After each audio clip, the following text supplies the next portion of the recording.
आपका इसलिए स्वागत है कि श्रोता वक्ता ज्ञान निधि कथा राम की गुड़, अगर श्रोता ही नहीं रहे तो वक्ता क्या करेंगे। गए थे इनके गांव मध्य पर बगल में एक खटखरी, राजेश जी भी आए थे। वहाँ हमको 2 बजे दिन में गर्मी में लगा दिया, कहा कि स्वामी जी आप कथा कहिए। हमने कहा कि यहाँ तो कोई है नहीं, चलिए ठीक है, लेकिन तय है कि आप 2 बजे से ही कथा रोज रखेंगे। हमारा हो गया शर्त। मैंने कहना शुरू किया, परम आदरणीय टाट जी महाराज, दरी जी महाराज, इस गांव के सोए हुए सब साधक को मैं प्रणाम करता हूं, जो 2 बजे दिन में कथा वक्ता को तो मंच पर लाते हैं, लेकिन श्रोता घर में सोते हैं। मैं उनको भी प्रणाम करता हूं जो पक्षी के रूप में विराजमान यहाँ देवियाँ, विभिन्न देवता देवी आए हुए हैं, मैं उनको प्रणाम करता हूं। तो 5 आदमी निकल के गांव से आए, कहा मेरे गांव का तो एक प्रकार से शिकायत कर रहे हैं। तो 5 आदमी आया। पहले दिन मैंने 5 आदमी को कथा कहा, लेकिन कथा इतनी अच्छी थी कि अगले दिन उसने दक्षिणा में 50 आदमी बुलाया। कितने? 50। 2 बजे दिन में भी पूरी धूप में जल रही है, लू चल रही है। महाराज जी जानते हैं, उस कथा में गए थे, इनके घर के बगल में खटखरी एक जगह है मध्य प्रदेश में। और मैं आपको क्या बतलाऊं, इतनी रुचि होने लगे कि अगले दिन से 2000 आदमी कथा माने लगे और कहे महाराज जी 2 दिन जो कथा हम चुके ही हमारी गलती हुई। और जब मैं कथा कह के 3:30 बजे उठता था, 3:30 बजे तक समय था, सब लोग सोचते थे 3:30-4 बजे तक भीड़ जुटा देंगे तो हम भीड़ का लाभ लेंगे उधर। लेकिन जब कथा से हम उठते थे तो सारी भीड़ निकल जाती। वहाँ दे दीजिए, लिखा दीजिए नाम। सारी भीड़ निकल जाती थी। तो लोगों ने कहा क्या बात है, स्वामी जी कथा कहते हैं तो सुनता है और बाकी लोग का 4 बजे भी भीड़ नहीं है। मैंने कहा इसका अगर कहीं कुछ देखेंगे तो उसमें जड़ में है गौ माता का ही आशीर्वाद है, आप देखेंगे। क्योंकि गौ माता सीधा सीधा उनका संबंध सूर्य से है, कहीं इधर उधर से नहीं है। तो गौ माता के बारे में अगर आप सोचेंगे तो दिया है ऋग्वेद में, ऋषि नाम सेव्या त्वम जननी सुकृपा भगवती त्वम ही प्राणाधारा सकल भूमिभाषा दुख हरी बहुनामना ख्याता निखिल भय हंत्रिम शुभकरी जनानाम संपूजा कथम भोगाथा सुख विभे। हे गौ माता, तू ऋषियों की सेव्या हो, जन्म देने वाली हो, सुख रूप ऐश्वर्य देने वाली हो, तुझमें प्राण तो प्राण की आधार हो। हे अन्नपूर्णा, तू संपूर्ण पृथ्वी पर निवास करने वाले के दुख को हरने वाली हो। तेरे अनेक नाम है, तू ही संपूर्ण ब्रह्मांड के भय को दूर करने वाली, सुख देने वाली हो। तू सभी मनुष्यों के द्वारा पूजनीय, सभी तेरी कृति को पढ़ते हैं। अनेक गाथाएं देव देवियों को भी गाई गई।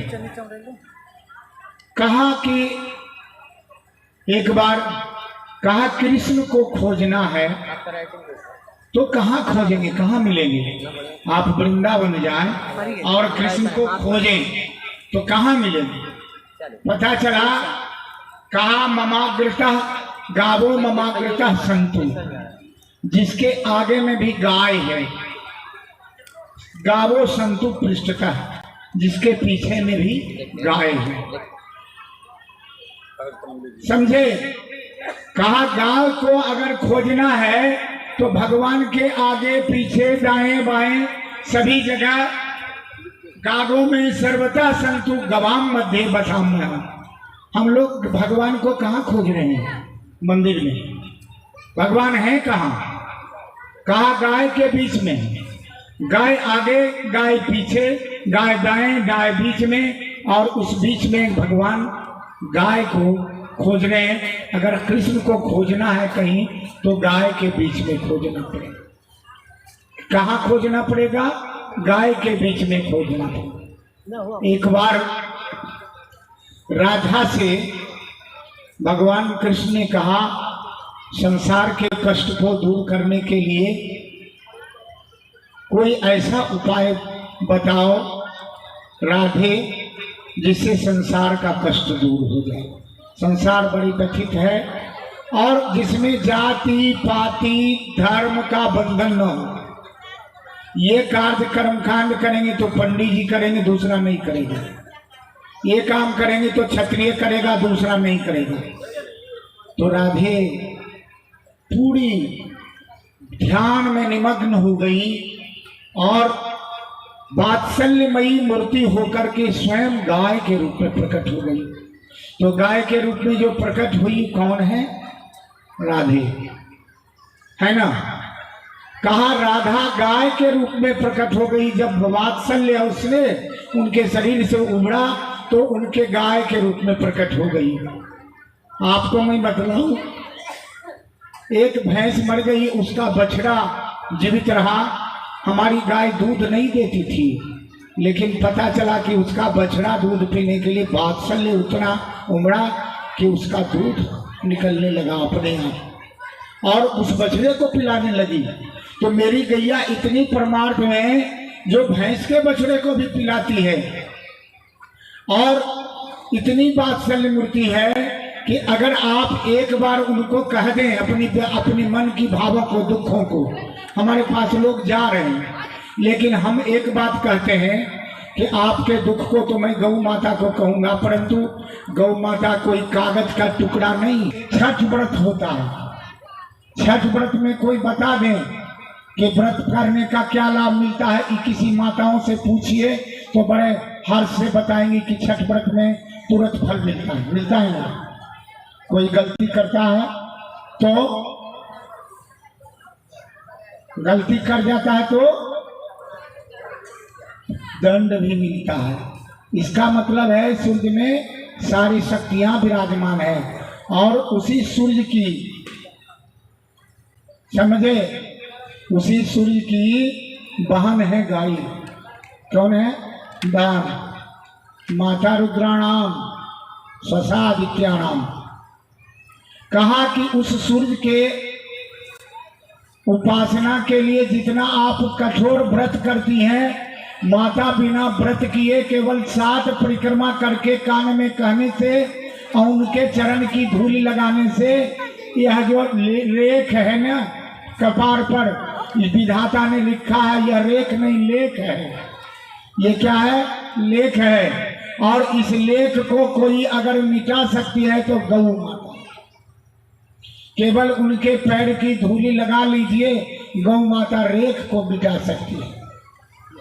कल सावित्री और सत्यवान की कथा में आपने क्या महसूस किया कि यम के पास जाकर के भी प्राण को लौटा लेने की क्षमता है? तो वह इसलिए कि गौ माता है। सावित्री कौन है? ब्रह्मा की पत्नी। वही सावित्री फिर राजा अश्वपति के यहाँ जन्म हुआ और अपने पति को यम से प्राण लौटाकर, कल मैंने कहा था। तो उसी गौ माता की चर्चा परिचर्चा करने हम आपके पास आए हैं। लेकिन गौ माता के लिए मैं इतना प्रार्थना करने आया हूँ कि आपके घर में जगह हो तो घर का वास्तु दोष गौ माता 1 वर्ष जिस घर में बंध जाए तो दूर हो जाता। पूछेंगे कैसे? गौ माता के चरणों में नाग होते हैं, शेष नाग चरणों में। गौ माता जहाँ चरण रखती है 4, उसके एक पैर में 2 खुर होते हैं और 4 पैर होते हैं तो 4 दूनी 8 हो गए। तो 8 शेषनाग उनके चरणों में और 1 पूंछ में, 9 शेषनाग। तो 9 शेषनाग क्या करते हैं कि उस जगह के जितने प्रकार के भूत प्रेत बाधा हैं उनको अपने फुंकार से शुद्ध कर देते हैं।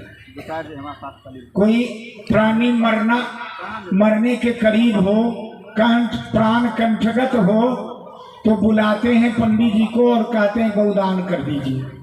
क्यों कहते हैं? क्योंकि गाय की पूंछ में सूर्य नारी का निवास होता है। जैसे ही प्राण निकलता है तो कोई पापी से पापी व्यक्ति कभी हो तो बैतरनी पार कर देती है गौ माता, क्योंकि सीधा संबंध उसका सूर्य से है, वह सूर्य लोक में ले जाती है। इसका प्रमाण ढूंढना है तो जब बाढ़ आया हुआ हो तो भैंस को हिला दीजिए और उनका पूंछ पकड़ लीजिए। रास्ते में कहीं भैंस भगवान डुबकी लगाए तो आपका भी श्री सीताराम हो। और गौ माता के छोटे बालक को भी पानी में घुसा दीजिए, जो देसी गौ है, जो कल का जन्मा है, उसको भी भगवती के कृपा से तैरने की इतनी शक्ति प्राप्त है कि जब होगा तो उस पार लगा करके ही वह दब लेगा। तो अब आप पता कर लीजिए कि भैंस की पूजा करनी चाहिए कि गौ माता की करनी चाहिए। हे गौ माता, जब मरते हैं तो आप भवसागर से पार करते हैं और जिंदा रहते हैं तो नदी पार कर जाते हैं, है ना। जिंदा रहते हैं तो जो लोग दीरा में गौ माता को रखते पोसते हैं, अपने बच्चों के लिए रोज लाते हैं। मैंने पूछा आप कैसे ले आते हैं? कहे गौ माता को पानी में घुसा देते हैं, अपने माथे पर मुंगेठा बांध लेते हैं, उस पर दूध का चुटका रख देते हैं और पूंछ पकड़ लेते हैं और बिना तैरे भी नहीं आता जिनको, गौ माता गंगा जी के इस पार ले आती हैं। धन्य है गौ माता, बोलिए गौ माता की। तो अब आप समझ रहे होंगे कि गौ माता की कितनी कृपा है। तो कहा भगवान को अगर ढूंढना है कहीं तो गायों के बीच मिलेंगे।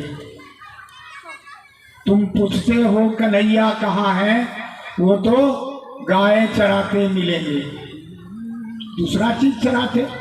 कल हमारे भगवान ने कहा कि रामचंद्र चूंकि मर्यादा में रहे राजपाट की, तो वहाँ गाय की सेवा जितनी करनी चाहिए और नहीं कर पाए, तो उन्होंने वचन दिया था गौ माता को कि अगला जन्म मेरा पूरा आपके लिए समर्पित रहेगा, और उन्होंने पूरा समर्पित किया। तो हम कह रहे थे कि माखन चोरी जो हो रहा था वह इसलिए हो रहा था कि गौ माता का माखन विधर्मियों के पास न जाए, हमारे हिंदू देवता देवी सब तरह भूखे न रह जाएं, कमजोर न हो जाएं, क्योंकि विधर्मी बनकर के कंस माखन को ले रहा था और अपनी शक्ति बढ़ा रहा था। तो 10 वर्ष तक एक प्रयोग किया था, 10 वर्ष तक अपने बच्चे को गाय के दूध पर रखा जाए और एक दूसरे बच्चे को भैंस के दूध पर रखा जाए। 10 वर्ष में ही पता चलने लगेगा कि गौ माता के दूध का असर बच्चों पर कितना हुआ है। वह अपने माता का आज्ञाकारी रहेगा, पिता की आज्ञाकारी रहेगा, क्योंकि गौ माता बड़ी सहनशील है ना। कहा इस गौ माता के लिए एक बार क्या हुआ कि सनकादिक ऋषियों ने हिमालय में बैठक हुआ, उनसे नारद ने पूछा कि संसार के कल्याण के लिए कौन ऐसी कथा है हमको सुनाइए। कहा संसार के कल्याण के लिए हम हरिद्वार में कथा कहेंगे। नारद बने यजमान, जैसे उमेश जी यजमान बने। नियमतः यह होना चाहिए कि गाय खड़ी करके गाय माता को कथा महिमा सुनाई जाती और वह गौ माता मेरे यहाँ जाती, 1 वर्ष का चारा उनको देना होता और वहाँ चारा हम खिला के उनको पोसते, तो इसका यज्ञ का फल 20 गुना होता। परंतु सर्वथा अकिंचन होने के बाद हमने कहा चलो कोई बात नहीं, गौ माता तो पूरे ब्रह्मांड में विराजमान है, क्योंकि गौ माता को कोई प्रकट नहीं किया, गौ माता स्वयं प्रकट हुई। इस स्वयं प्रकट होने के कहानी में आप अगर जाएंगे तो एक बार समुद्र मंथन हुआ राक्षसों और देवताओं के द्वारा। बासुकी नाग की मथानी बनाई गई और वह यहीं पर हुआ। यह सबसे बड़ी चीज यह है कि आप जिस धरती पर हैं राजेश जी, ये पहले समुद्रीय क्षेत्र और पर्वतराज इनको कौन से बने थे? नाग के मथानी, मथानी कौन बने? पर्वत, कौन पर्वत? विंध्याचल, मंदार पर्वत। मंदार पर्वत। वाह, हमारे साथ बहुत लोग हैं जो जानते हैं। तो मंदार पर्वत की मथानी बनाई गई, बासुकी नाग का रस्सी बनाया गया और समुद्र मंथन प्रारंभ हुआ। आप बता दीजिए मंदार पर्वत कहाँ है? मध्य प्रदेश में, उत्तर प्रदेश में? मंदार पर्वत बिहार में है, यही बौसी के पास, भागलपुर में। तो आप कितने बड़भागी हैं कि इसी जगह समुद्र मंथन हुआ। और बासुकीनाथ कहाँ है? वर्तमान झारखंड में, पूर्व बिहार में, कि दूसरे जगह है? हम तर्क के साथ आपको बता रहे हैं कि बिहार की धरती इसलिए महान है कि यहीं समुद्र मंथन हुआ और समुद्र मंथन के पश्चात जो प्रकट हुई, वह सबसे पहले जो प्रकट हुई वह गाय, और उस गाय का क्या ना 5 गाय प्रकट हुई जो कामधेनु थी। समुद्र मंथन के पश्चात जो प्रकट हुई वह कामधेनु गाय प्रकट हुई। 14 रत्न मिले, उसमें एक रत्न कामधेनु गाय भी थी। और कामधेनु गाय का नाम क्या था? शिव पुराण के में उद्धृत है कि समुद्र मंथन के से जो उत्पन्न हुई गाय निकली वह नंदा, सुभद्रा, सुरभि, कपिला और बहुला, 5 गाय निकली। और उन 5 गायों को सब ऋषियों को दिया गया, क्योंकि गाय की सेवा करने की विधि कोई अगर जान सकता है तो वह ऋषि ही हो सकता है। तो गौ सेवा का व्रत ऋषियों ने लिया, जिसके फलस्वरूप अगर आप विचार करें, चिंतन करें, तो उस ऋषि ने वशिष्ठ का नाम अव्वल है, क्योंकि एक राजा हुए विश्वरथ, उनके यहाँ आए वशिष्ठ के पास। वशिष्ठ के पास अपने सेना सहित आए। सेना सहित आने के बाद उन्होंने, वशिष्ठ ने नंदिनी से पूछा, सुरभि की बेटी थी नंदिनी, नंदिनी से पूछा कि माँ इनके भोजन का क्या प्रबंध है? उनकी इष्ट थी, सबों के पास 56 भोग थाली में लग के पहुंचा। नंदिनी से निकलने लगी थाली तो राजा विश्वरथ को बड़ा कहा, यह गाय तो साधु के पास नहीं रहनी चाहिए, तो राजा के पास रहनी चाहिए। और राजा के पास रहनी चाहिए, तो विश्वरथ राजा ने कहा, वशिष्ठ यह गाय हमें दे दीजिए। तो वशिष्ठ ने कहा कि गौ माता की हम सेवा करते हैं, माँ अगर जाना चाहे तो हम रोकेंगे नहीं, परंतु गैया माँ की सेवा करने में आप समर्थ नहीं हैं। कहा क्यों? हमारे पास लाखों नौकर चाकर हैं, हम सेवा कर लेंगे। कहा यही तो दिक्कत है, ये गौ माता नौकर चाकर से सेवा नहीं लेती, ये हमसे ही सेवा लेती है। कहा नहीं, ले जाऊंगा तो ले जाऊंगा। सेना को आदेश दिया कि ले चलो नंदिनी को खान खोल करके। नंदिनी ने वशिष्ठ की ओर देखा। वशिष्ठ ने कहा, माँ मैं लाचार हूं, अगर तू नहीं जाना चाहती हो तो मैं नहीं जाने दूंगा, लेकिन मैं इनके सामने समर्थ नहीं हूं। अब मैं बतलाऊं, वशिष्ठ के पास जब उसने हमला किया कि लाओ गैया को लो चलो, तो गैया के रोम रोम से हजारों सैनिक उत्पन्न होने लगे, जो उन सैनिकों को मार करके 1 मिनट में बराबर कर दिया। तब क्या हुआ, विश्वामित्र बड़े आश्चर्यचकित रह गए कि एक गाय से मेरी हजारों सेना पराजित हो गई, तो इस गाय के लिए मैं तप करूंगा।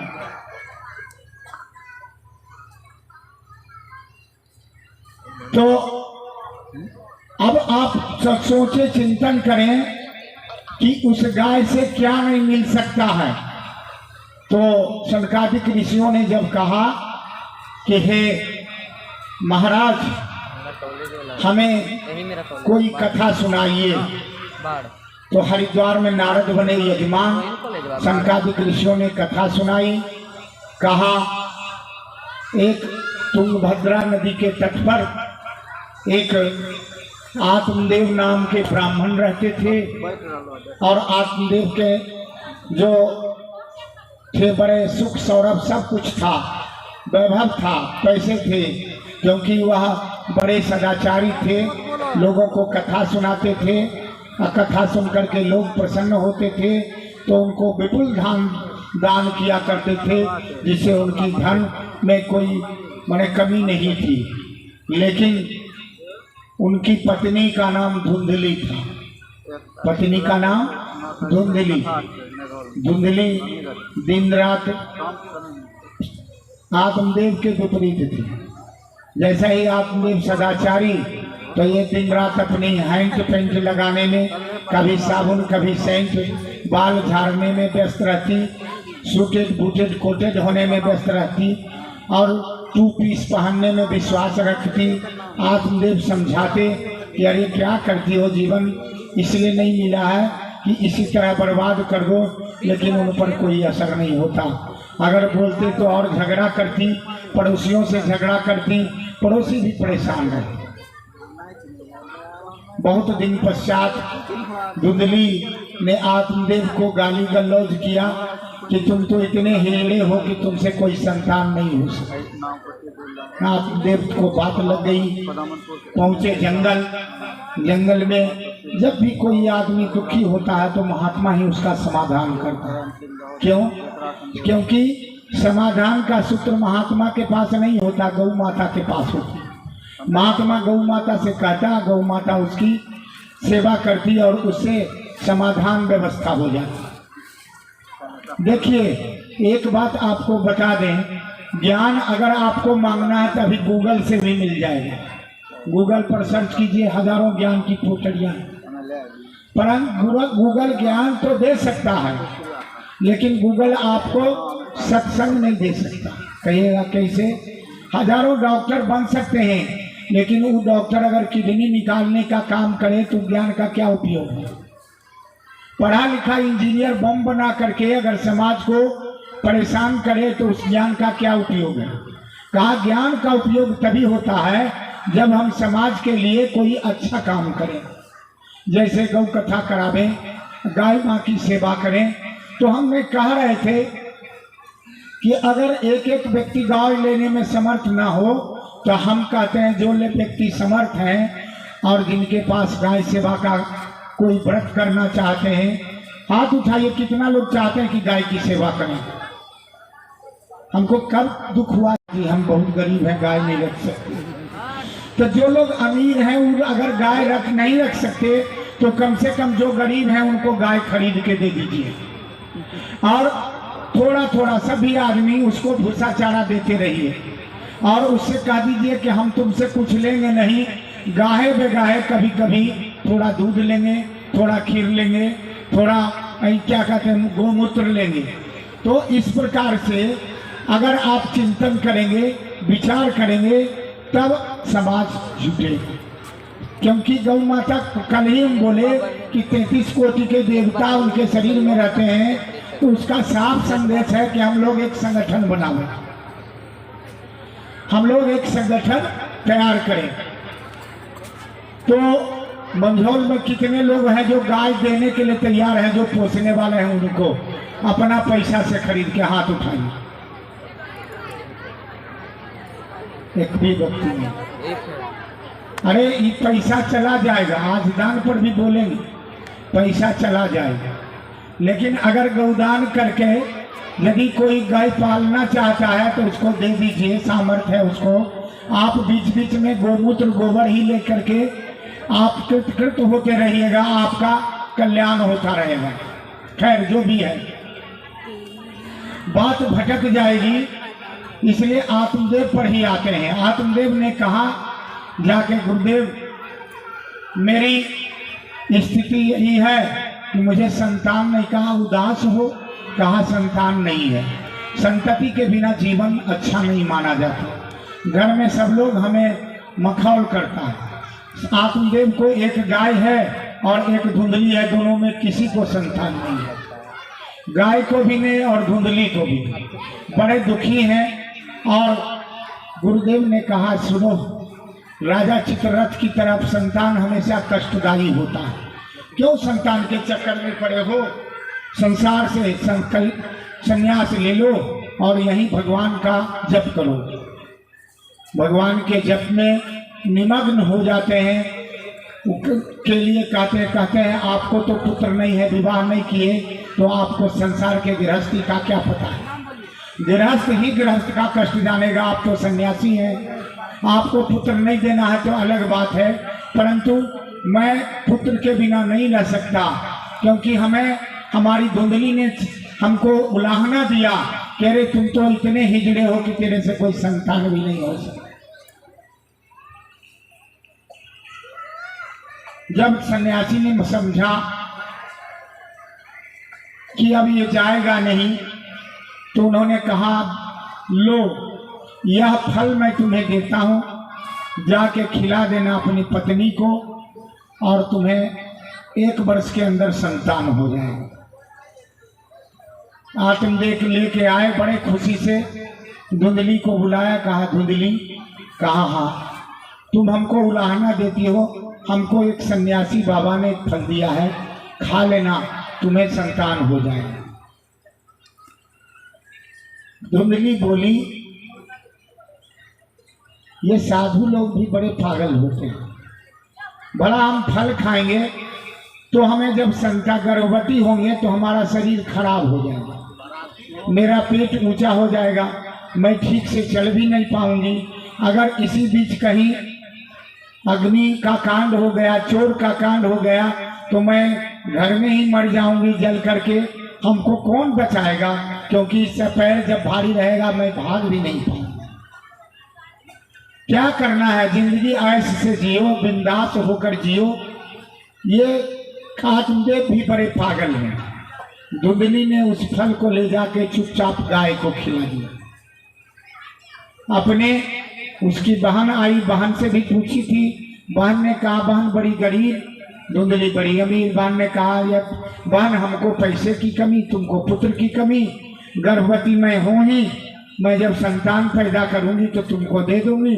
तुम चुपचाप सबको बहाने में बनाना, कहना मैं गर्भवती हो गई हूँ, ठीक समय पर मैं तुम्हें अपना संतान दे दूंगी और फिर समय आने पर तुम हमको पैसा दे देना।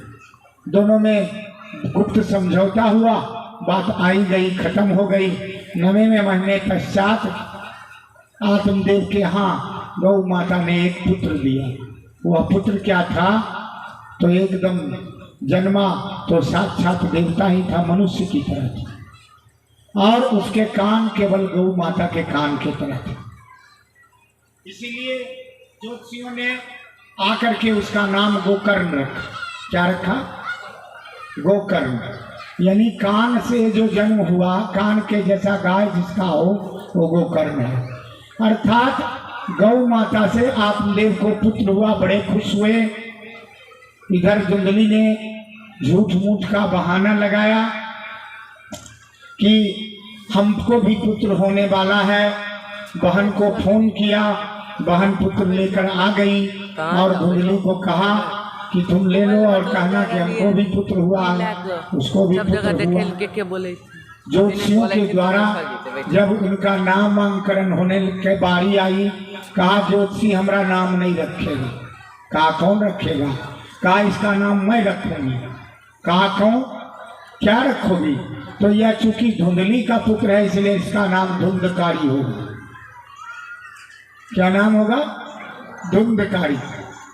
जैसी धुंधली की बुद्धि वैसे ही उसका पुत्र धुंधली धुंधकारी। धुंधकारी बड़ा होने लगा।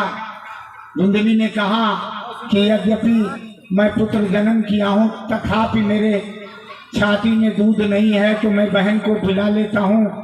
मेरी बहन को बहुत दूध होता है, वह पिलाएगी और इसे बड़ा करेगी। बहन आई, बहन के यहाँ धुंधकारी पलने लगा और पलकर जब बड़ा हुआ, इधर गोकर्ण महाराज गाय के पेट से तो जन्मे परंतु आत्मदेव को रोज प्रणाम करते, गौ माता की सेवा करते। धीरे धीरे इतने बढ़ने लगे कि शांत भाव से उनकी आराधना करने लगे। ज्योतिषियों ने कहा कि बहुत बड़ा संत बनेगा गोकर्ण महाराज। उनको संसार में कोई रुचि नहीं थी, किताब भी पढ़ते तो भगवान का पढ़ते, भागवत पढ़ते। इसको देखकर गोकर्ण को आत्मदेव ने गुरुकुल में भर्ती करा दिया। गुरुकुल में रोज आत्मदेव पढ़ते और बड़े होने लगे। बड़े होते होते आत्मदेव जब बड़े हुए, धुंधकारी भी बड़ा हुआ। एक दिन की बात है, धुंधकारी 16-18 का हुआ तो अपने पिता को गाली दिया, पीटा। पिता बड़े लज्जित हुए और गोकर्ण के पास पहुंचे।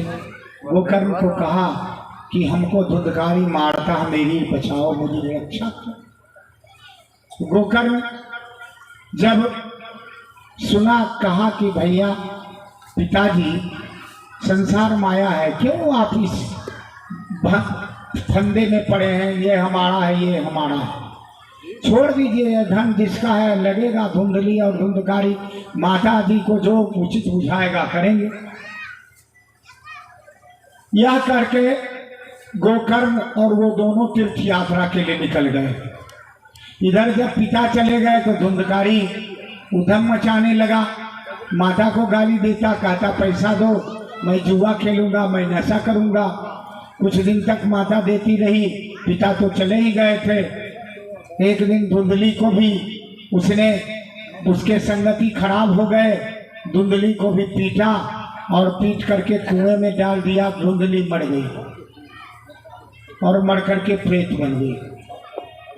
और इधर धुंधकारी क्या हुआ कि रोज नशा करता और अब तो चोरी भी करने लगा, बड़े बड़े घरों में चोरी करने लगा और वेश्याओं को ला करके रखने लगा अपने घर में। वेश्या के साथ मौज मनाता, लेकिन वेश्याएं सोचती, एक दिन की बात है कि राजा के घर में उसने चोरी की और आके कहा कि आज माल ज़्यादा फंसा है, लो तुम आनंद करो। वेश्याओं ने सोचा राजा के हाथ तो चोरी कर लिया और राजा जब पकड़ेगा तो हमको भी पीटेगा और इसको भी पीटेगा।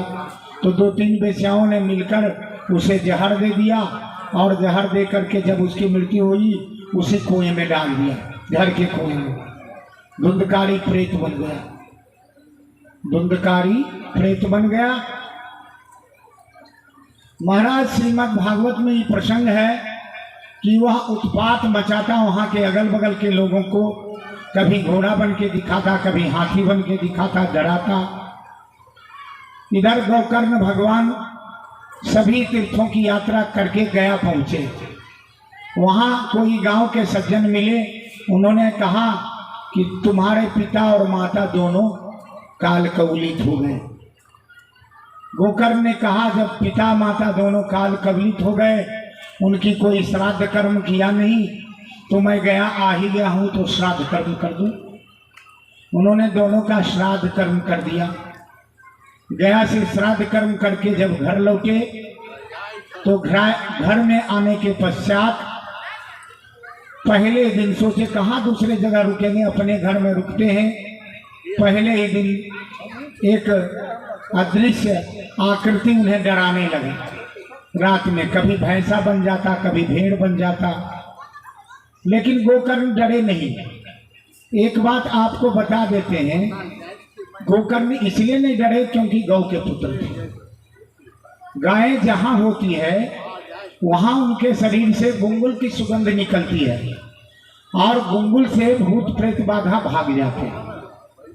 तो जिस घर में गाय बंधी हो उस घर में वास्तु दोष नहीं लगने का मतलब है भूत प्रेत बाधा चला गया। अगर आपके घर में अगर इस प्रकार की परेशानी हो, बच्चे जैसे तैसे पैदा हो रहे हो, कोई हिजड़े अंगहीन अल्पायु हो रहे हो, तो गौ माता को घर में बांध दीजिए, उनकी रोज परिक्रमा कीजिए और रोटी और गुड़ खिलाइए। सब लोग कहते हैं पहली रोटी गौ के लिए निकालने का अर्थ होता है, पहली रोटी मतलब जो पहला बना हुआ नहीं, पहला का अर्थ होता है कि खाने से पहले जो सबसे अच्छी रोटी बनी हो उसको निकालना है गौ माता। पहले तो थोड़ा सा आंच कम लगता है तो कच्ची रोटी रह जाती है, या आंच तेज लगता है तो रोटी जल जाती है, तो जली हुई रोटी नहीं, पहली रोटी। और जली पर जब हमको याद आया तो हमको पता चला कि एक बार सब लोगों ने पूछा कि हम हिंदुस्तान वालों को, मंझौल वालों को परमात्मा ने कैसे बनाया, तो कहा पहला रोटी जो कच्चा बना था ना, उजला था, उसको उन्होंने इंग्लैंड और यूरोप भेज दिया, उन्हें आदमी की रोटी। और दूसरा जब जल गया ज्यादा तो उसको अफ्रीका भेज दिए, काले काले लोग होते हैं। और जो ठीक से सीख गई वह मंझौल भेज दिया गया, आप जैसे लोग। हम लोग ठीक से सीखे हुए लोग, हम लोग ऐसे रोटी हैं जो ठीक से सीख गए, वो फूल भी गए हैं, सीख भी गए हैं। परमात्मा ने हम लोगों को अच्छा बनाया, तभी तो गौ कथा का आनंद ले।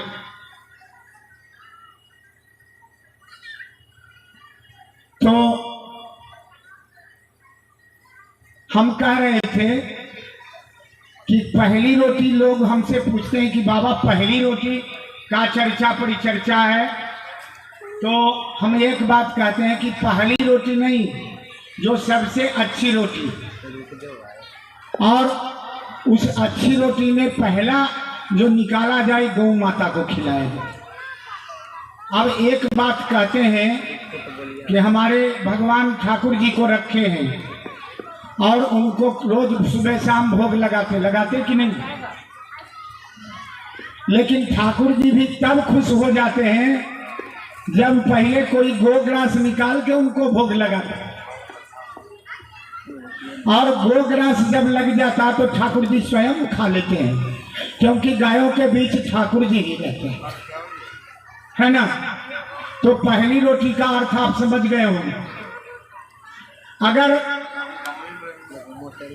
एक बात बताते हैं, छत्तीसगढ़ में एक आदमी का बच्चा नहीं बोलता, आज भी एक आदमी आए थे, हम क्या कहें, बच्चा 4, 5, 6 साल तक बोला नहीं, तो उसको जब गौ कथा सुना तो एक ले आया गौ, गौ को एक तरफ से बच्चा को लगाता था, दूसरे तरफ से अपने बच्चा को, तो उस छिमरी पीने से 6 महीना में बच्चा बोलने लगा, अर्थात बुद्धि प्रखर हो गई। जो बच्चा ज्यादा उच्छृंखल हो ना, घर में बड़ा हंगामा करता हो, तो उसके बाल हटाइए, और एक दिन केवल हम बोल रहे हैं, सप्ताह में एक दिन गुड़ लगा करके रवा और गौ माता से चटवा दीजिए, बच्चा शांत हो जाए, बच्चा शांत हो जाए। पितृदोष लगा हो किसी को, पितृदोष लगने के कारण परेशान है, गौ माता को रोटी गुड़ खिलाइए, 7 परिक्रमा करिए, बाएं कान में कहिए, बाएं पैर की मिट्टी मस्तक में लगाइए, पितृदोष समाप्त हो जाए। तो दैविक प्रकोप हो या दैहिक प्रकोप हो, रोग हो या देवताओं के द्वारा दिया गया कोई संजोग हो, गौ माता दोनों को दूर करने में समर्थ है। तो हम कह रहे थे कि जब गोकर्ण आए तो उनको रात भर पैदा करने लगा डर, परंतु गोकर्ण डरे नहीं। उन्होंने कहा, कौन हो भाई तुम? कहा कि भैया मैं बोल नहीं सका। गोकर्ण ने जल हाथ में लिया और वाक शक्ति के लिए मंत्र दिया तो बोला भैया मैं आपका छोटा भाई धुंधकारी हूँ, मैं बड़े कष्ट में हूँ, मैं प्रेत योनि में हूँ, मैं जल रहा हूँ। कहा हम तो तुम्हारा श्राद्ध गया में कर दिए। कहा भैया लेकिन गया में भी उसी का उद्धार होता है जो कम पापी हो, हम बहुत पापी हैं भैया, इतने पापी का उद्धार गया में नहीं होगा। तो गोकर्ण ने सोचा कि सुबह है, बड़ा रात भर चिंतित रहा। सुबह हुआ, जब सूर्य का अर्घ दे रहा था तो वहां से सूर्य से उसने पूछा, सूर्य से उसने जब तक गौ कथा नहीं होगी तब तक नहीं होगा। तो अगले दिन वो आए, कहा गौ भागवत हम सुना देते हैं। 7 दिन का व्यवस्था रखे, ब्राह्मणों आचार्यों को बुलाए, भागवत का पारायण होने लगा और गोकर्ण अपने से कथा सुनाने लगे। तो अचानक देखते क्या है कि बार बार वायु आता है और धुंधकारी को उड़ा ले जाता है। तो धुंधकारी ने क्या किया, एक बांस के छेद में बैठने का प्रयास किया ताकि हम भैया से कथा सुन लें। और आपको मैं बतलाऊं कि जब पहले दिन की कथा सुनाई हुई तो फट की आवाज हुई और बांस का एक तोड़ फट गया। मतलब कहा भैया आज की कथा से मेरा हृदय में जलन जो था थोड़ा शांत हुआ है। 7 दिन कथा सुनाई, 7वें दिन सातों तोड़ फट गया और विष्णु के दूत धुंधकारी को लेने आए। और विष्णु के दूत से गोकर्ण ने पूछा कि भैया कथा तो बहुत लोगों ने सुना परंतु धुंधकारी का ही उद्धार क्यों हुआ। कहा इसलिए कि इसको जितनी जिज्ञासा थी, जिसकी भक्ति जितनी थी, सुनने की जितनी क्षमता थी उसके हिसाब था। जो लोग गौ कथा सुन रहे हैं आज 9 दिन से, हम गौ कथा के माध्यम से आपको कहना चाहते हैं कि 9 दिन में जो लोग शुरू में आए हैं और शुरू से हैं उनका आधा कष्ट तो दूर हो ही गया। तो हाथ उठाइए, कितने लोगों का कष्ट दूर हुआ? कितने लोगों का हाथ उठाइए? पूरा लगभग 50% जो लोग आए उनका कष्ट दूर हो रहा है। ये मेरा जहां निजी अनुभव है, हम जहां भी जाते हैं तो गौ कथा कहते कहते तीसरे दिन से लाभ मिलना शुरू हो जाता। तो गोकर्ण ने जब धुंधकारी को देखा, उनके नेत्र भीग गए और नेत्र भीगने के पश्चात धुंधकारी विदा लिया और कहा भैया हम जैसे पापी का उद्धार आपने किया। आपने का मतलब गाय ने किया। किसने किया? गोकर्ण किसका पुत्र था? गाय का। गोकर्ण किसका पुत्र था? गाय का। तो गौ माता के कृपा से गोकर्ण भी धुंधकारी का उद्धार कर सका। यहाँ कुर्सी हम है, हमने चढ़ा दिया दे दीजिए। 1 मिनट का विराम देते हैं। सम्मानित किया है, आता है तो मेरा मन इधर से पीछे से लगता है क्षत्रिय का संतान होकर विधर्मियों का साथ देने और अपनी बहन की शादी करने के कारण मेरा इधर आगे हटिए कैमरा से, तो कैमरा से हटिए ना आगे से। का दूसरी समस्या बाद में देखी जाएगी, पहले तुम जाओ, लोगों से कहो। हम जाते वहीं, लोग जब गए इधर तुम आगे बैठ जाइए भैया, जिनको हल्ला करना निकल जाइए, लोगों को सुनने दीजिए। नाम बोलिए, कैमरा के सामने से हटिए ना, शांति से बैठिए। जिनको हल्ला करना है निकल जाए। 5 मिनट का हम वक्त देते हैं, ध्यान भंग हो जाता है। हल्ला 11 रुपये इधर है। तो यहाँ गुप्त दान देना है, यहाँ पर दे दीजिए। महाराणा जब गए कहा कि बाबा कहते हैं इसलिए चले जाते हैं, गुरु की बात माननी चाहिए। यहीं पर दीजिए। पहुंचे चित्तौड़, मेवाड़, आरावली की पहाड़ियों से टपकर जब पहुंचे तो पूरे दिन मेवाड़ में घूम घूम कर लोगों से कहा कि सेना और रसद के लिए इतने पैसे चाहिए। सब ने कहा कि मेरे पास तो इतना ही है जितना में अपने काम चलेगा, आपको मैं कहाँ से दूँ। संध्या की बेला हो आई इसके आगे नहीं आइए। और महाराणा निराश हो गए, नाम बोलिए। निराश हो गए महाराणा और नाम वापस लौटने लगे आड़ा वाली पहाड़ी पर चढ़कर। आगे सटिए, आगे सटिए। पूरी अरे पहाड़ी आगे से में हट के रहिए ना। हाथ कभी 80 वर्ष का एक पीछे बूढ़ा आया पीछे से परिवार में इधर बाहर से चला इधर गया। को इधर नहीं जाइए कोई। कहा तुम लोग क्या चीज खुसुर फुसुर कर रहे हो। कहा महाराणा इधर कोई नहीं आए आएगा, थे। उधर से दीजिए। तो क्या हुआ, उधर से तो दीजिए। कह रहे थे कि 5 वर्षों के लिए हमें 5000 सेनाओं के लिए रसद और उनके वेतन के पैसे चाहिए। इधर दीजिए, इधर कहा इधर तुम से लोगों ने पीछे क्या से। कहा। कहा हम लोग क्या कहते, मेरे पास पैसे नहीं थे। कहा रोको महाराणा को, अरे तुम पागल हो, कल विधर्मी आएंगे तुम्हारे बेटियों को ले जाएंगे। उधर नहीं, इधर। अपनी बेटी का इज्जत नहीं बचा पाओगे, सारी संपत्ति छीन ले जाएंगे और अपनी बेटी को नहीं बचा अरे पाओगे। कैमरा यहाँ आगे हाथ नहीं दीजिए। फोटो दौड़ो लोगो महाराणा को। और पीछे से दौड़ता हुआ 80 नाम बोलिए। बूढ़ा, नाम था भामाशाह। क्या नाम था, भामाशाह। कहा मैं महाराणा को दूंगा, अपनी सारी संपत्ति दूंगा और 5 वर्ष के लिए नहीं 25 वर्ष के लिए दूंगा, लेकिन महाराणा को रोको। अरावली की पहाड़ी पर पैसा ले। चल रहे हैं महाराणा, नाम बोलिए। पीछे से भामाशाह धीरे धीरे हाँफते हुए बोल रहे हैं, राणा रुक जाना, महाराणा रुक जाना। अपनी पत्नी से कहते हैं, हेलो हेलो, अपनी पत्नी से कहते हैं कौन पुकार रहा है। कहा एक बूढ़ा व्यक्ति पुकार रहा है। हाँ बोलिए। कहा वाह, क्या नाम।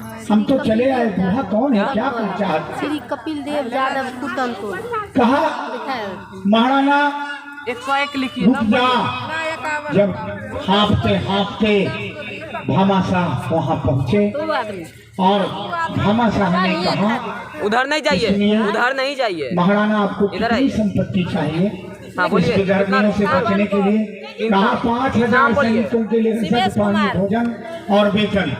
कहा मुझे 25 वर्षों के 5 वर्षों के लिए चाहिए, मैं मेवाड़ को आजाद करा दूंगा। कहा कि 25 वर्षों के लिए मेरे पास रसद पानी है। महाराणा मैं आपसे आग्रह करता हूँ कि आप इसको ले लीजिए, ये लोग पागल हैं। जब अकबर आएगा तो हमारी संपत्ति भी ले जाएगा, मेरी बहुओं को भी ले जाएगा, बेटियों को भी ले जाएगा, परंतु कोई कुछ नहीं कर पाएगा। सिद्धांत कुमार लिख दल हो। सिद्धांत। हाँ सिद्धांत कुमार। महाराणा भीग गए, रोने लगे, बोले धन्य है भामाशाह, कितना दिया। आपका धन्य है। मैं बहादुर होकर भी कुछ नहीं कर सकता था यदि मेरे पास सैनिक नहीं होते। कितना। तो आपकी संपत्ति, आपका दान यही रह जाएगा। अगर गौ कथा के लिए कमेटी की मदद नहीं करेंगे तो संपत्ति रह जाएगी और वह 3 जगह जाएगा।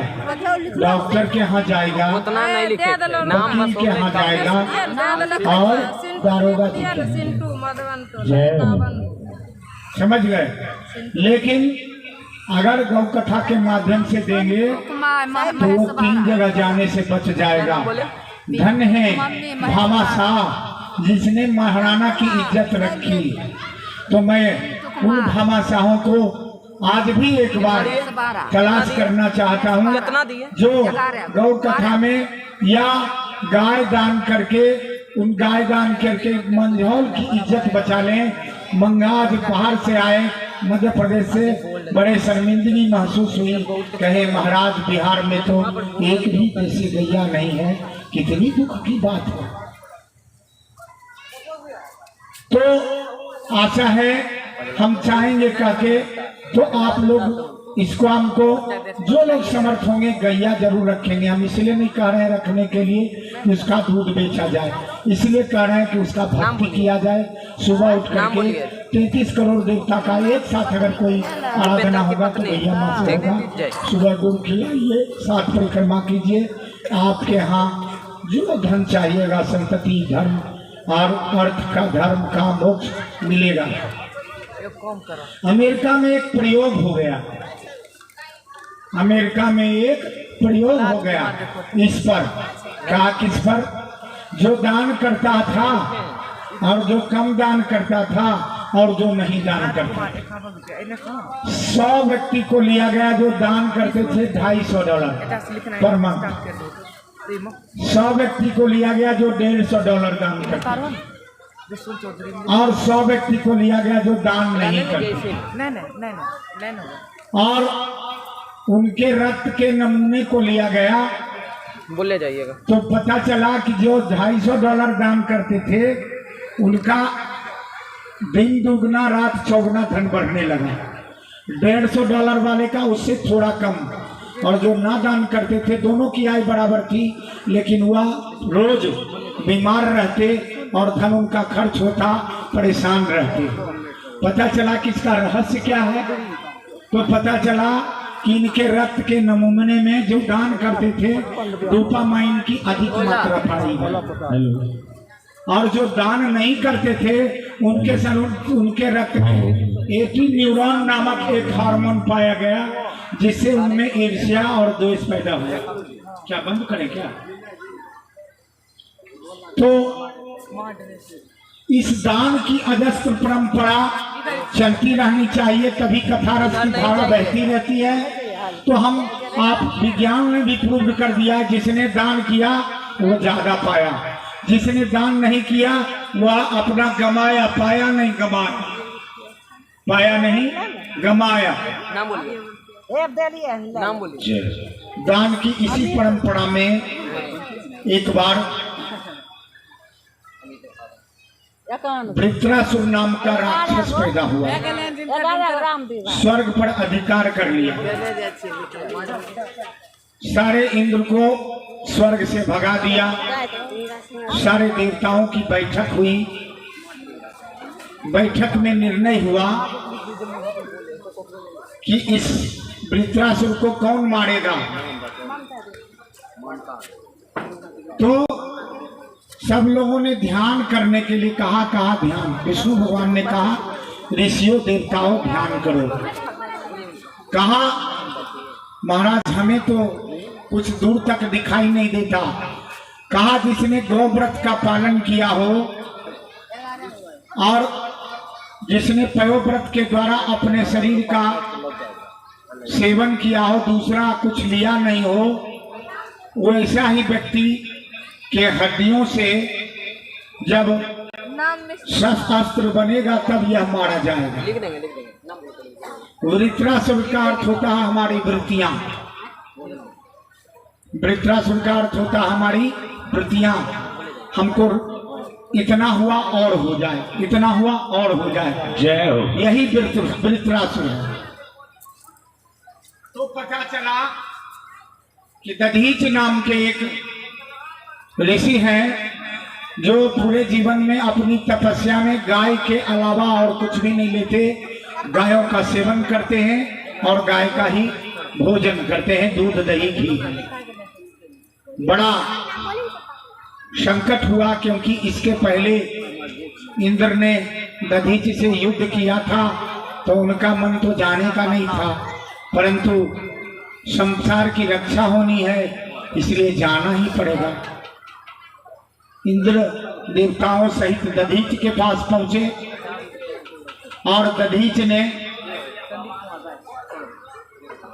पूछा, हे देवताओं आपके आगमन का रहस्य क्या है। दधीच ने जब कहा कि मेरे देवता आप आए हैं तो हम आपका क्या स्वागत करें, स्वागत सत्कार हुआ। फिर देवताओं ने डरते डरते कहा, महाराज पृथ्वी माँ गौ माँ बड़ा परेशान है, सारी पृथ्वी पर हाहाकार है, यज्ञ से हम बेदखल हो गए हैं। बेदखल का मतलब देवता भूखे मर रहे हैं, दुबले हो रहे हैं।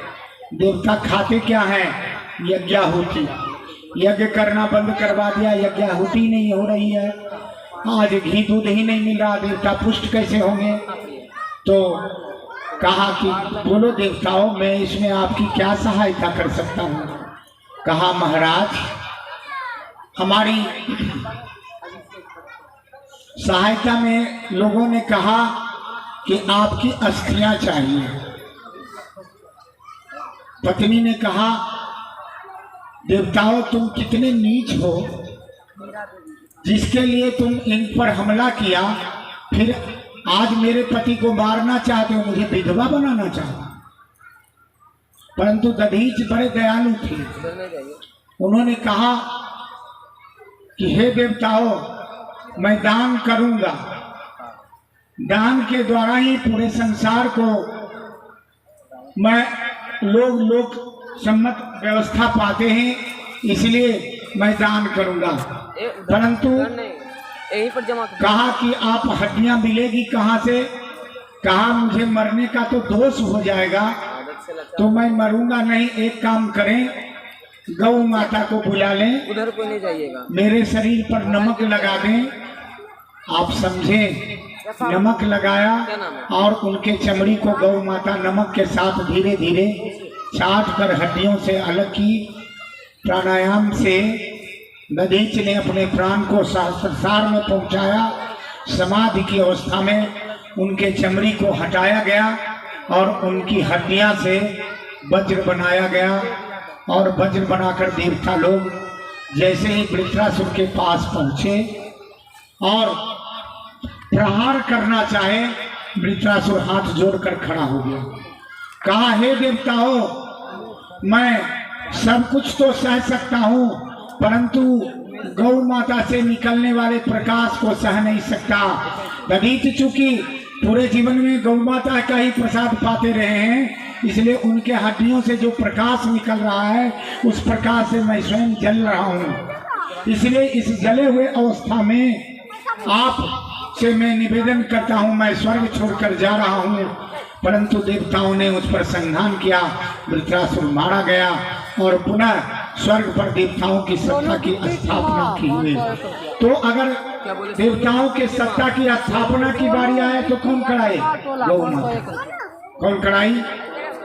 संतान कौन देती है? गौ माता। पूजा पाठ में किसका दूध दही की इस्तेमाल होती है?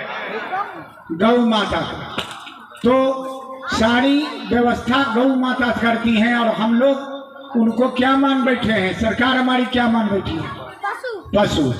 सरकार क्या मानती है?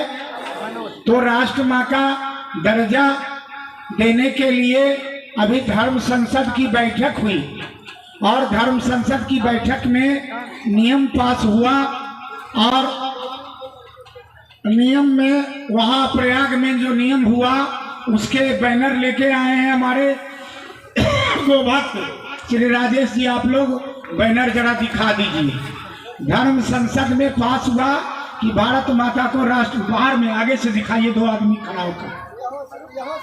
यहाँ से आइए, आगे आ जाइए।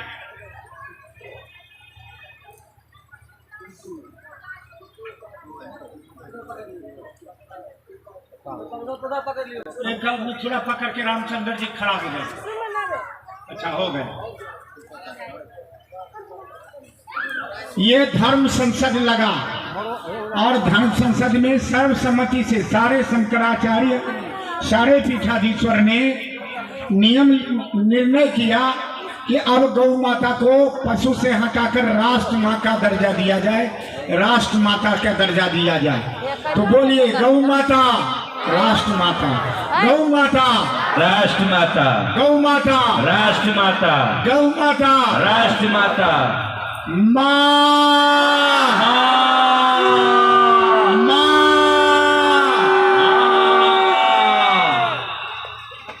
बस हमने राष्ट्र माता दर्जे के पक्ष में कि राष्ट्र माता बने गौ माता। वाह, क्या बात है। सभी लोग हैं। अब हमारा मन गदगद है कि अब गौ माँ फिर से स्थापित होगी। अब भगवान राम राजा बने। आपको पता है कि राम का जब राज्याभिषेक हुआ तो उसमें 100 बैल साक्षी रखा गया। बैल धर्म के चरण होते हैं, तो राज दरबार में बैल को बुलाया गया। किसको? बैल को। राम जब शपथ लिए थे तो किसका शपथ लिए थे? धर्म का। धर्म कौन है? बैल। धर्म कौन है? वृषभ भगवान। 100 वृषभ को सामने संकल्प लिया गया आज भी अगर हमारे संसद में, हमारे विधानसभा में बैल रखकर अगर शपथ लिया जाए तो देश फिर से हमारा सोने की चिड़िया हो सकता है, विश्व में गौरव पर जा सकता है। धन्य है विश्व गौरव की यह गाथा गौ माता की। आपको बताते हैं, जब हमारे राजा लोग कभी हमला करने चलते थे तो आगे आगे बैल को लेकर चलते थे, क्योंकि बैल अगर होता था तो पता रहता था कि इनका आशीर्वाद रहेगा तो हम जीत जाएंगे। और दूसरे जगह अगर बैल इस खेमा से निकलकर उस खेमा में चला जाता था तो लोग युद्ध नहीं लड़ते थे, क्योंकि सबको पता होता था कि बैल ने उनको आशीर्वाद दिया है, अब युद्ध हम हार जाएंगे, इसलिए युद्ध में न आते नहीं। तो हम कह रहे थे कि इस गौ कथा के प्रारूप में आज अंतिम चरण में मैंने कल भी कहा था कि ऋषि के दधीच के दान की कोई दान दिया होगा, लेकिन ऋषि दधीच के जैसा दान नहीं दिया होगा। कोई अपनी अस्थियों का दान नहीं किया, अपना प्राण दान नहीं दिया होगा। ऋषि दधीच ने अस्थियों का दान दे करके पूरे संसार में अपनी संस्कृति का झंडा गिरा दिया।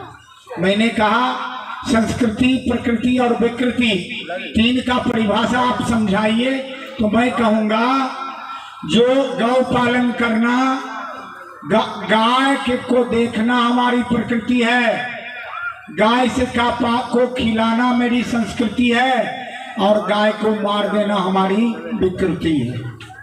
अब आप समझ लीजिए कि आप प्रकृति में जीना चाहते हैं कि संस्कृति में जीना चाहते हैं कि विकृति में जीना चाहते हैं। गाय की दूध प्रकृति है, उससे मक्खन निकाल के घी निकाल लेना हमारी संस्कृति है, और दूध का फट जाना हमारी विकृति।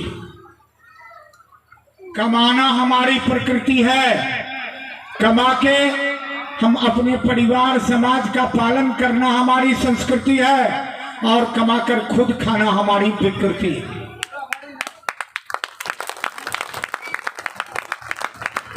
तो हम 3-4 दिनों से कह रहे हैं कि कमाना हमारी वासना है, लेकिन कमाकर परिवार को खिलाना हमारी उपासना है।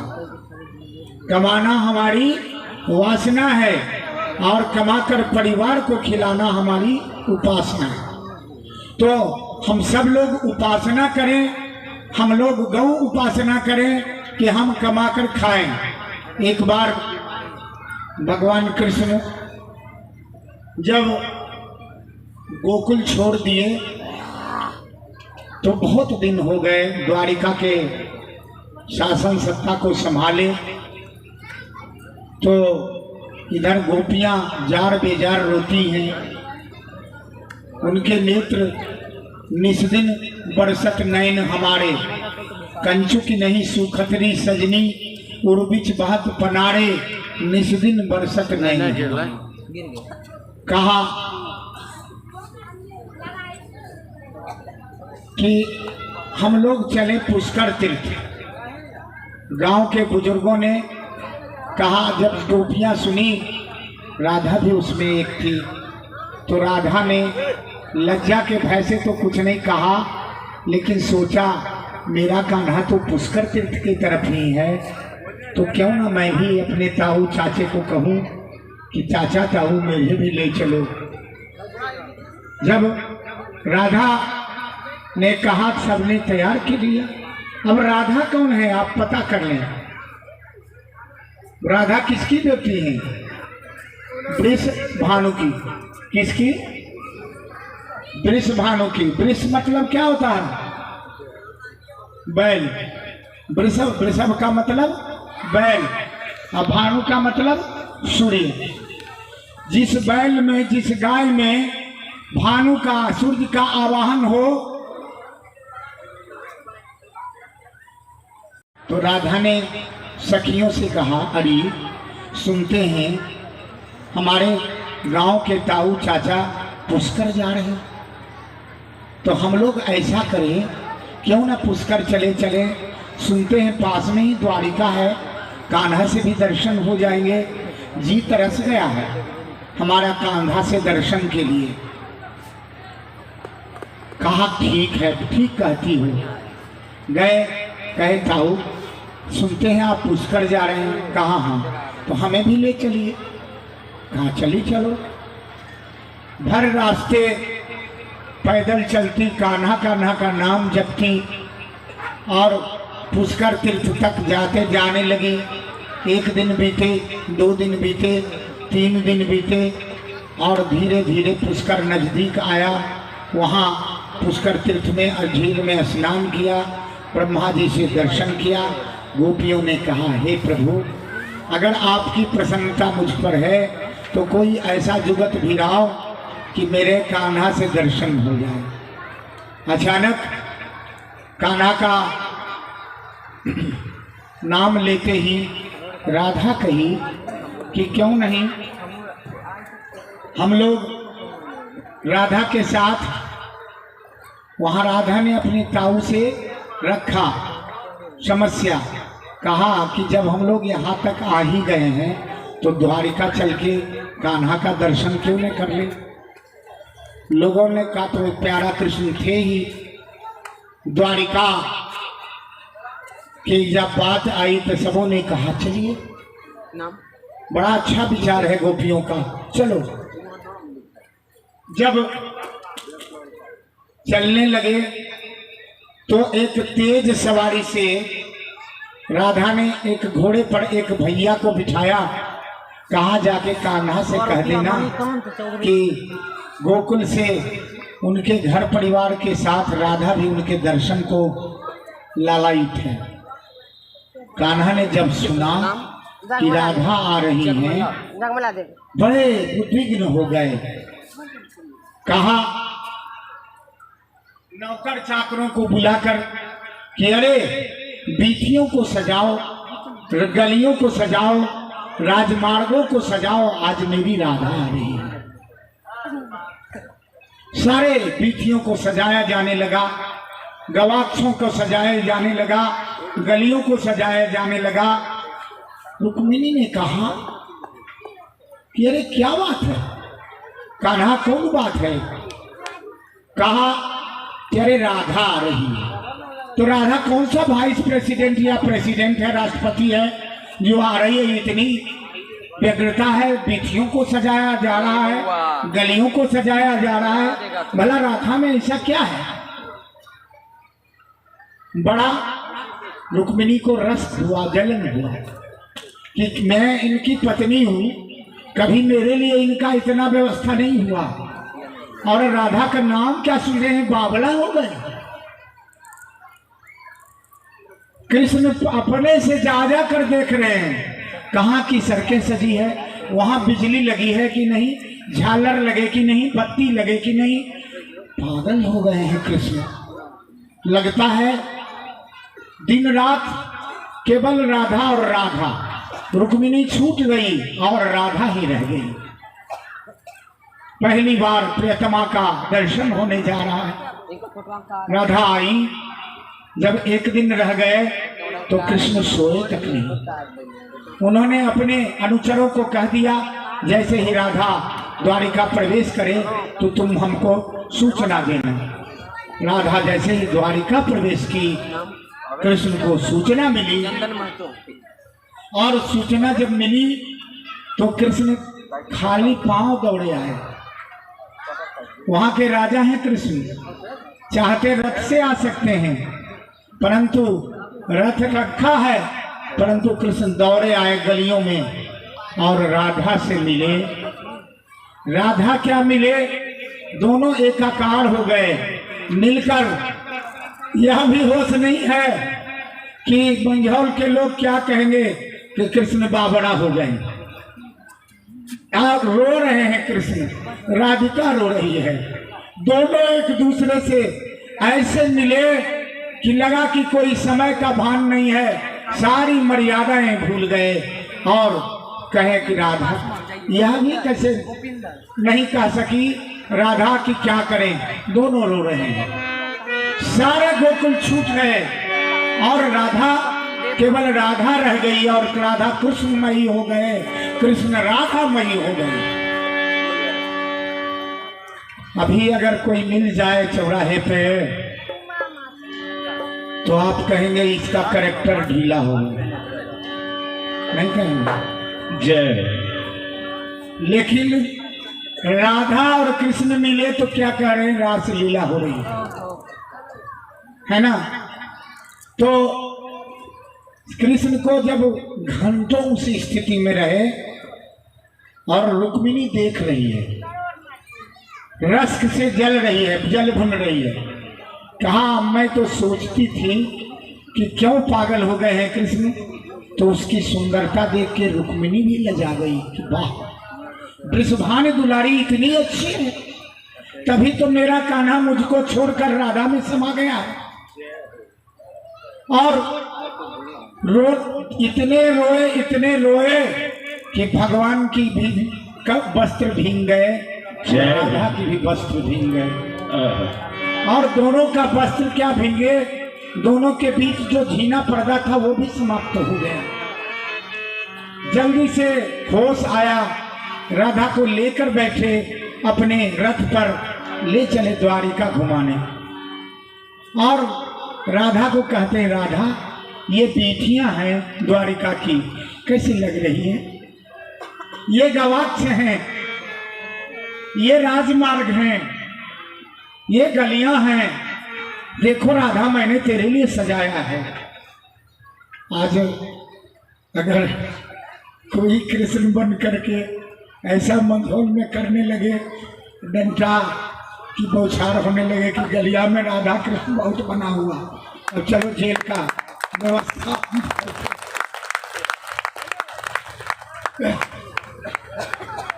भगवान कृष्ण पूरी दिन राधा की सेवा में नतमस्तक हैं। गलियां, बीथियां, महल, मंदिर सभी जगह ले जा रहे हैं।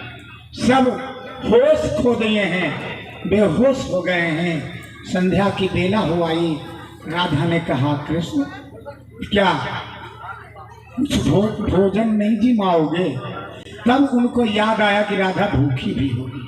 अरे कहा मेरे से गलती हो गई, चलो महल की ओर चलते हैं। महलों में ले गए, बिस्तर पर बिठाया, पाद प्रक्षालन किया, राधा को फूल माला चढ़ाई, वस्त्र बिछाया और कहा राधा बहुत थक गई होगी रुक्मिणी, ऐसा करो कि इसको दूध और गुड़ पिला दो। पहले गुड़ और दूध पीने से थकावट दूर होती, लेकिन देसी गाय का होना चाहिए। तो गिर गाय का दूध लाया गया। रुक्मिणी तो जल भुन करके राख थी पहले से ही, कहा आज मैं मजा चखाऊंगी, बताऊंगी कि रुक्मिणी भी कोई चीज है। हमारे पति को इस प्रकार से तुमने फुसला लिया है, और हम मस्का भी लगा रही है कि कृष्णा तुम बड़े सुंदर हो। जय हो। मस्का तो कोई लगाना सीखे तो राधा से सीखे। रुक्मिणी दूध लाई, और दूध इतने गर्म कि खौलता हुआ दूध लाई। राधा से बोली कि ये दूध जो है एक ही सांस में पीना है, तो कृष्ण बड़े प्रसन्न होते हैं। कहा एक सांस में अगर पी जाओगी तो कृष्ण बड़े प्रसन्न होंगे। दूध और गुड़ डाला गया।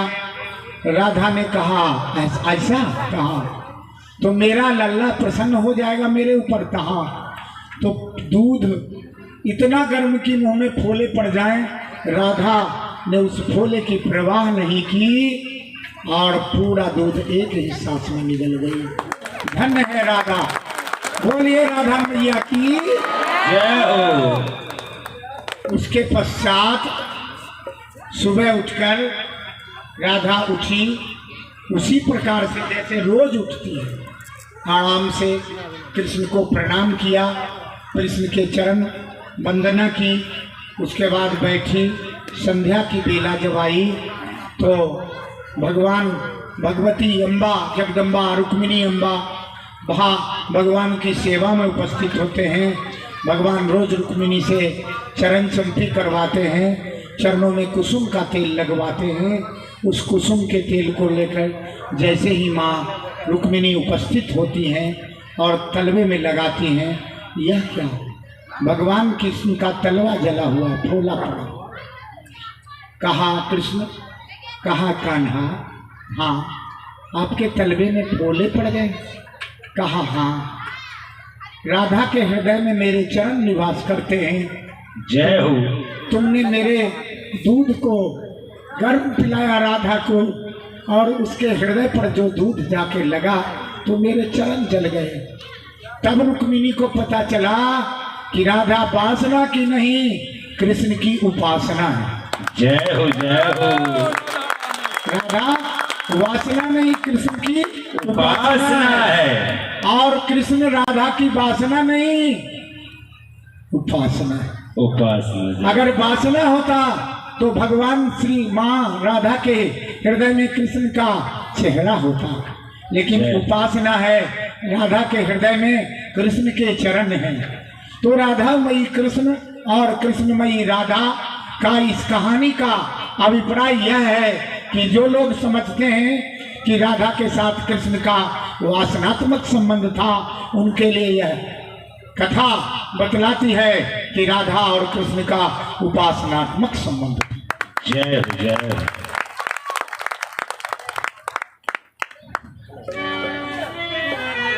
कथा की सरिता समय के साथ ही बहती रहेगी। हमारे साथ कुछ और लोग भी आए हैं। हम तो अपने सुनेंगे, हम आपके हैं, मंझौल हमारा है। हम एक भजन से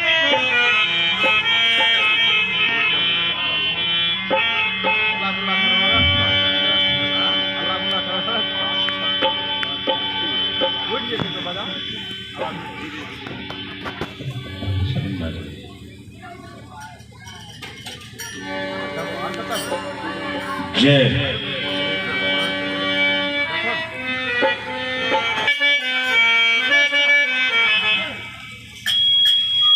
भजन के बोल हैं,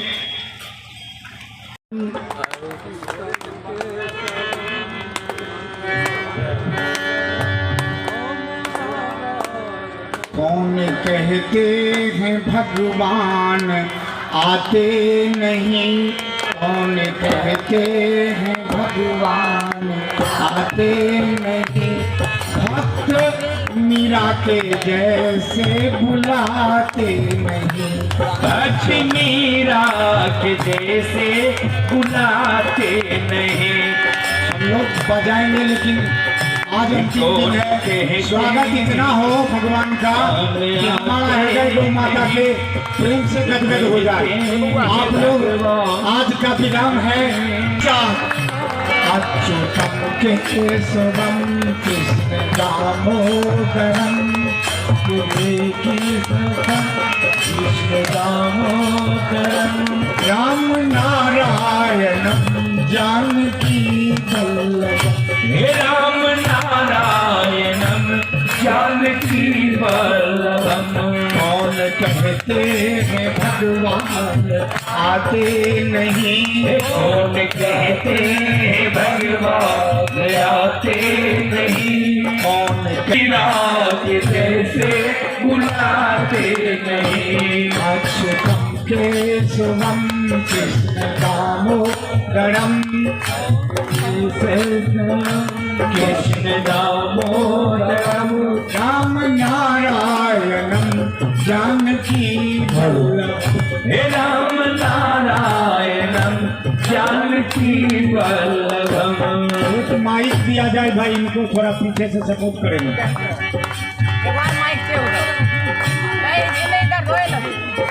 जय हो। कहते हैं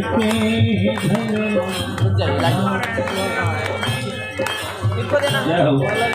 अच्युतम केशवम कृष्ण दामोदरम, अच्युतम केशवम कृष्ण दामोदरम राम नारायणम जानकी वल्लभम।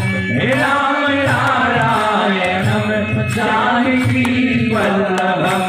कौन कहते हैं भगवान आते नहीं, कौन कहते हैं भगवान आते नहीं। भक्त मीरा के जैसे बुलाते नहीं। ये भक्त मीरा के जैसे बुलाते नहीं।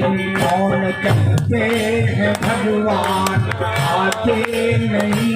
कौन कहते हैं भगवान आते नहीं। भक्त मीरा के जैसे बुलाते नहीं। भक्त मीरा के जैसे बुलाते नहीं। अच्युतम केशवम कृष्ण दामोदरम। अच्युतम केशवम कृष्ण दामोदरम। राम नारायणम जानकी वल्लभम। हे राम नारायणम जानकी वल्लभम। कौन कहते हैं भगवान आते नहीं। कौन कहते हैं भगवान आते नहीं। कौन कहते हैं भगवान आते नहीं। कौन कहते हैं भगवान आते नहीं। कौन कहते हैं भगवान आते नहीं। कौन कहते हैं भगवान आते नहीं। देर सबरी के जैसे खिलाते नहीं। बेर सबरी के जैसे खिलाते नहीं। अच्युतम केशवम कृष्ण दामोदरम। अच्युतम केशवम कृष्ण दामोदरम। राम नारायणम जानकी वल्लभम। राम नारायणम जानकी वल्लभम। कौन कहते हैं भगवान नाचते नहीं। कौन कहते हैं भगवान नाचते नहीं। ये भक्त गोपी के जैसे नचाते नहीं। भक्त गोपी के जैसे नचाते नहीं। अच्युतम केशवम कृष्ण दामोदरम। अच्युतम केशवम कृष्ण दामोदरम। राम नारायणम जानकी वल्लभम। नाम नारायणम जानकी वल्लभम। भगवान सोते नहीं। लोग कहते हैं भगवान सोते नहीं। कौन कहते हैं भगवान सोते नहीं। कौन कहते हैं भगवान सोते नहीं। माँ यशोदा के जैसे सुनाते नहीं। हे माँ यशोदा के जैसे सुनाते नहीं। लोरी गागा के उनको सुनाते नहीं। ओ लोरी गागा के हमको सुनाते नहीं।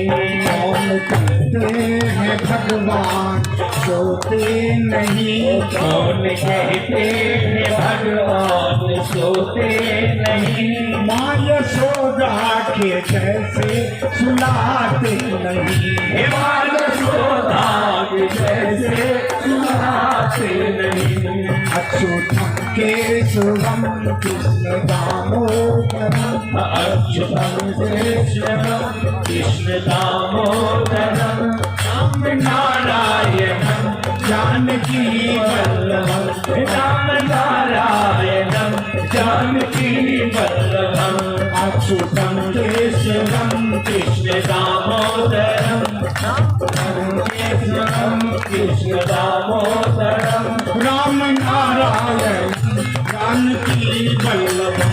राम नारायणम जानकी वल्लभम। राम नारायण जानकी वल्लभम। राम नारायणम जानकी वल्लभम। राम नारायणम जानकी वल्लभम। राम नारायणम जानकी वल्लभम। अच्युतम केशवम कृष्ण दामोदरम। अच्युतम केशवम कृष्ण दामोदरम। जानकी वल्लभम राम नारायणम जानकी वल्लभम। कौन कहते हैं भगवान सोते नहीं, कौन कहते हैं भगवान सोते नहीं, माँ यशोदा की जैसे सुलाते नहीं, माँ यशोदा की जैसे सुलाते नहीं। अच्युतम केशवम कृष्ण दामोदरम, अच्युतम केशवम कृष्ण दामोदरम, राम नारायणम जानकी वल्लभम राम नारायणम जानकी वल्लभम, राम नारायणम नारायणम जानकी वल्लभम। तो अब नहीं कहेंगे कि भजन एक बहाना था, सबको ताली बजवाना था। हम अब कहेंगे कि आज भगवान के दर्शन हुए और दर्शन में ताली की महत्ता है। कहा जो ताली नहीं बजाते उनका क्या होता है, कहा कि जो नहीं ताली बजाते, जो पाप ताली बजाने से शरीर का हटता है, और जो नहीं बजाते कहा कि जाता कहाँ है, कहा जो नहीं बजाते उनके शरीर में घुसता है। तो कुछ प्रक्रिया बची हुई है, हमने लगातार कथा कही इसलिए मन उड़ गया था आपका। हमारे समिति के कुछ लोग हैं, उन्होंने सूचना दी है कि कुछ बीच का कर्मकांड है, उसको हम थोड़ा कर लें, उसके बाद आप कुछ करेंगे। तो हमारे तो भगवान यही हैं, कर्मकांड के बिना तो कुछ होता नहीं है।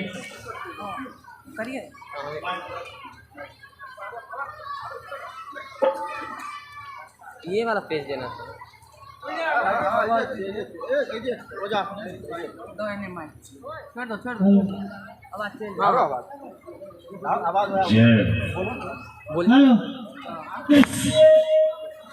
इसका कहने का अर्थ है कि अप्रोदीपो भव, आप अपना दीपक स्वयं बने, आप अपना दीपक स्वयं बने। इस पूरे कथा का सार यही है कि गौ माता की अगर सेवा करते हैं तो किसी आचार्य की जरूरत नहीं, किसी पंडित की जरूरत नहीं, आप अपना दीपक अपने आप बन सकते हैं। और गौ माता की पूजा आराधना करने के लिए विशेष पूजा आराधना की कोई दीप बाती की जरूरत नहीं, केवल मन की बाती से और तन के बाती से गौ माता की आराधना करेंगे, गौ माता के सुबह उठकर प्रणाम करेंगे, गौ माता पर ध्यान रखेंगे, गौ माता का स्नान कराएंगे, गौ माता का पूजन करेंगे, गौ माता की परिक्रमा करेंगे, गौ माता के बाएं कान में कहेंगे, गौ माता के चरण की धूल लेंगे, बस इतना से ही जीवन धन्य हो जाएगा। मैं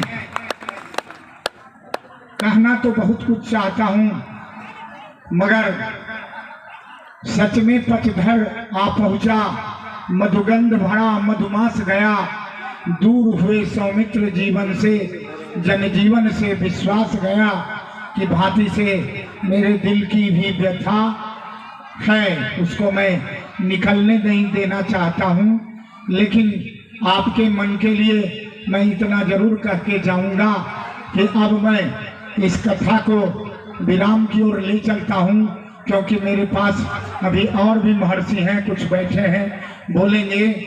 तो मैं इतना ही कहूँगा कि सितारों को आँखों में महफूज रखना, बहुत दूर तक तो अभी रात होगी, मुसाफिर हो तुम भी, मुसाफिर हैं हम भी, किसी मोड़ पर फिर मुलाकात होगी।